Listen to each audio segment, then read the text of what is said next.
over the past few lectures, I have discussed waves in non-dispersive medium, and what that meant was that the frequency was proportional to k and the speed v was independent of frequency. It also meant that if I took a pulse moving in such a medium, it could be any shape. As it moved, there was no change in its shape. So, it remained like this.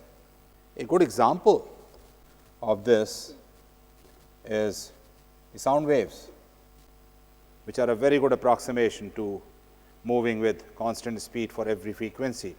If it were not so, by the time you heard my voice standing at a distance, it will get distorted. So, it is a good approximation to non-dispersive medium. Then we moved ahead and talked about electromagnetic waves in dielectrics and in conductors. Initially, we assumed that the refractive index, which depends on the dielectric constant epsilon omega, is independent of the frequency. However, slowly we built up and saw that the dielectric constant epsilon can depend on omega, and for this we discussed Drude model for conductivity and Lorentz model for epsilon. What I want to do in this lecture is show how in a dispersive medium, when frequency dependence or refractive index or dielectric constant is taken into account, the shape of the wave or a pulse changes. So, we are discussing on sequence of epsilon omega having frequency dependence.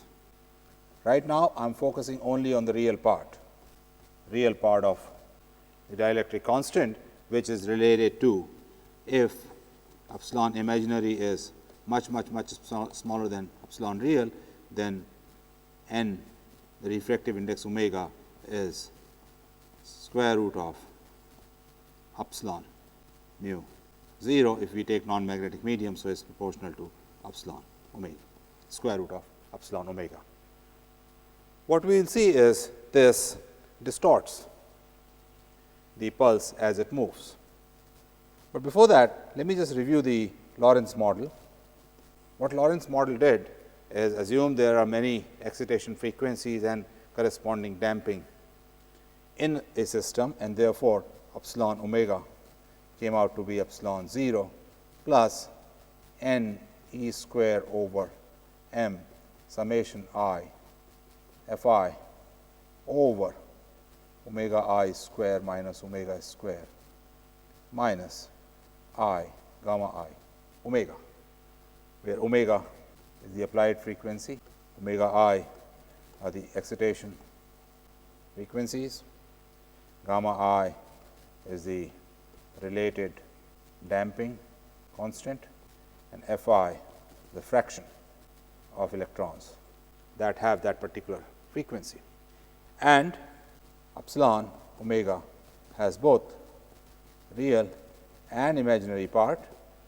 Imaginary part that has gamma I in it is related to the damping or the excitation or the loss of energy in the medium. I will come to this point again. Right now, my focus is going to be the real part and the frequency dependent of n omega, which is proportional to square root of epsilon real omega, for epsilon imaginary being very small. So, let me just remind you of what V phase for a wave is. You see, when we talked about non-dispersive waves, we said that a function f x at 0, if that kind of a pulse is created, as a function of time it goes to f x plus minus v t 0.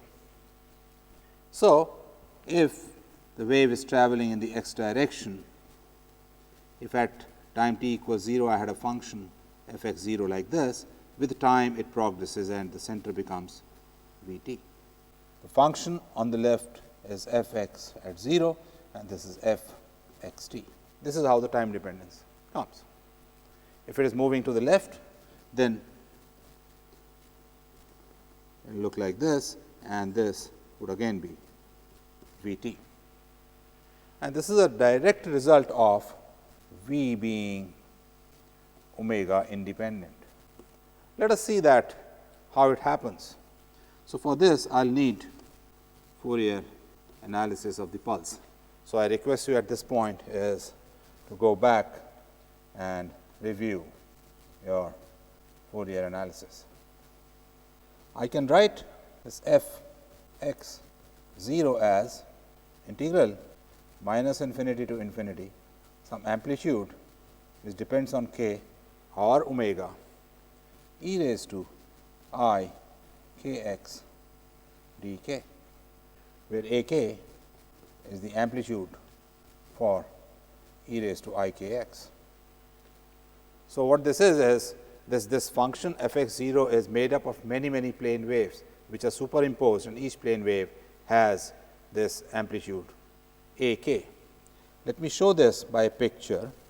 So, if I were to take these plane waves, many different of those, I have one plane wave with certain k. Remember that k is 2 pi over lambda.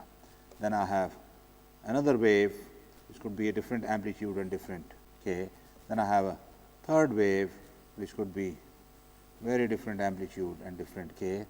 Then I have the fourth wave which could be like this, and the result is when you add all this up, what I get, when I add all this up, I get a pulse. So, each wave is traveling with time, and the way it is traveling is that I had a wave e raised to I k x at time t equal to 0. At time t, it becomes e raised to I k x minus omega t, where omega is nothing but V k. So, I can write this as e raised to I k x minus V t, and therefore, f x t will be equal to integral minus infinity to infinity a k e raised to I k x minus V t d k, which is nothing but f x minus V t 0. And this is because V is independent of k. Now, let us see what happens if V also starts depending on k, or omega depends on k. So, again I will start with a pulse at time t equal to 0, and I have f x 0 equals integration a k e raised to I k x d k minus infinity to infinity. So, f x t is given as minus infinity to infinity a k e raised to I k x minus omega t d k. And now, omega is not equal to a constant times k, but omega is a more complicated function of k. Now, for example, in the previous lecture, we had seen that for a plasma wave, we had c square k square equals omega square minus omega plasma square, or omega equals square root of c square k square plus omega plasma square. So, this is a more complicated dependence on k. In that case, what would happen is that this pulse will distort as it travels. So, we will now take a k to be sharply peaked at k equals k 0. So, that if I were to plot a k versus k, it will look like something like this. It is sharply peaked at k 0. So, the major contribution to this amplitude is coming from a wave which is near k equals k 0. If you like, and if you want to plot it on your computer, you can also try to mix these different plane waves with amplitude being near a k 0 maximum, you will see that you will get a wave packet like this.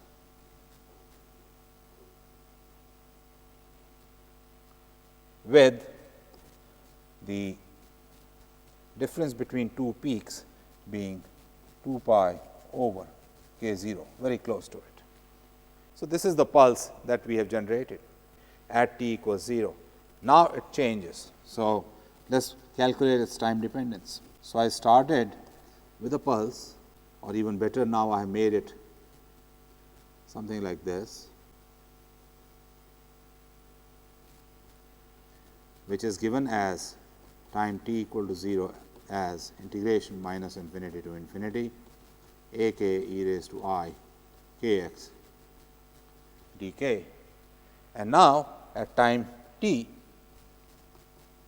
it will be given as minus infinity to infinity a k e raised to I k x minus omega t d k.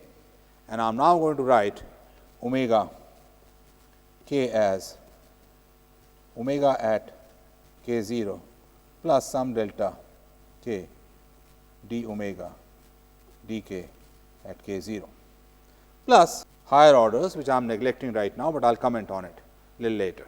So, let us substitute this in the Fourier integral of f x t, and this is minus infinity to infinity a k e raised to I k x minus d omega d k. Let me just write this as omega prime at k 0 k plus omega 0 prime k 0, and this is with t t d k. In higher order I have neglected. So, I can write this as e raised to I k 0 d omega d k at k 0 t minus omega 0 t. This is outside. How did this minus omega 0 t come? There was a minus omega 0 t also here. This is outside, and the integral I have is times the integral minus infinity to infinity a k e raised to I k x minus d omega d k at k equal to k 0 k t d k. So, this I can write with this function e raised to I k 0 d omega by d k at k 0 minus omega 0 t, which is a phase factor, times f x minus v g t, where v g is equal to d omega d k at k equals k 0. So, let us see what has happened if I were to interpret it. So, let me write first non-dispersive. In that case, I had an f x 0, which with time became f x minus v t 0, and therefore, if I represented this function like this at time t equals 0, this was at centered at say x equals 0, it went to undistorted to a distance v t with time. In the present case, when I am talking about dispersive medium, where omega is a more complicated function of k, in that case, if I started with f x 0, in time t it went to of some phase factor e raised to some phase factor time times f x minus v g t 0. And therefore, given this function at time t equal to 0, it was centered at x equals 0, it went to t equal to 0, x equals 0, a distance v g t, which is different from V phase. So, V g is d omega d k at k equals k 0, and this is not necessarily equal to V phase, which is omega over k. Only if omega equals V k, where V is constant, then d omega d k is same as omega over k, implies V group is V phase. In that case, the two become equal. Now, when I wrote this, I made two assumptions. Number one, A k sharply peaked at k equals k 0, and number two, stopped at first order expansion of omega. Omega equals omega at k 0 plus d omega d k at k 0 delta k, plus there are higher order terms.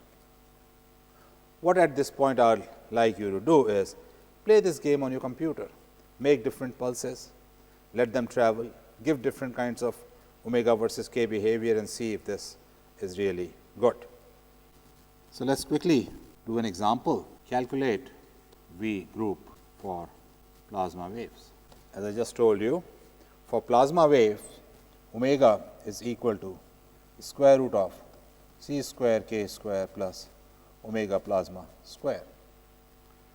So, V group is going to be d omega d k.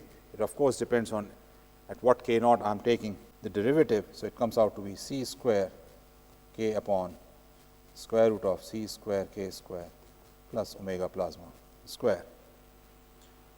You manipulate and do some algebraic calculations, you get c over omega square root of omega square minus omega plasma square. So, there is no propagation if omega is less than omega plasma, that we know, because, and this can be seen by looking at the dielectric function, which is epsilon omega over epsilon 0 equals 1 minus omega plasma square over omega square, and for omega less than omega plasma, this is negative, and therefore, square root n is imaginary, and therefore, k is imaginary, therefore, wave does not propagate. On the other hand, for omega greater than omega plasma, epsilon omega is greater than 0, and you have wave propagation, and then any pulse would travel with group velocity. So, if I gave a pulse, it will move in time t by V g t. What if I go beyond the first order in expansion of omega? So, if I write omega equals omega at k 0 plus d omega d k, k equals k 0 delta k plus 1/2 d 2 omega by d k square at k equals k 0 delta k square plus so on. If I include the second order, this will make the pulse broaden with time. So, not only this pulse will move with velocity v g t, it will also broaden. So, if you include higher orders, which may be important in certain cases, then the pulse also broadens. So, that is the effect of including dispersive nature of the medium into our calculations. In that case, the pulse moves with a different velocity, and it may also broaden as it moves. Let me give you a question this time. I want you to calculate V group in terms of refractive index n omega. You will find that there is some d and d omega coming, and there is some interesting physics that comes out of looking at the behavior of n omega with respect to omega, and where n omega particularly goes down or becomes smaller as a function of omega. I would like you to read it. One can go on and on this, but I have given you a basic direction as to what to do.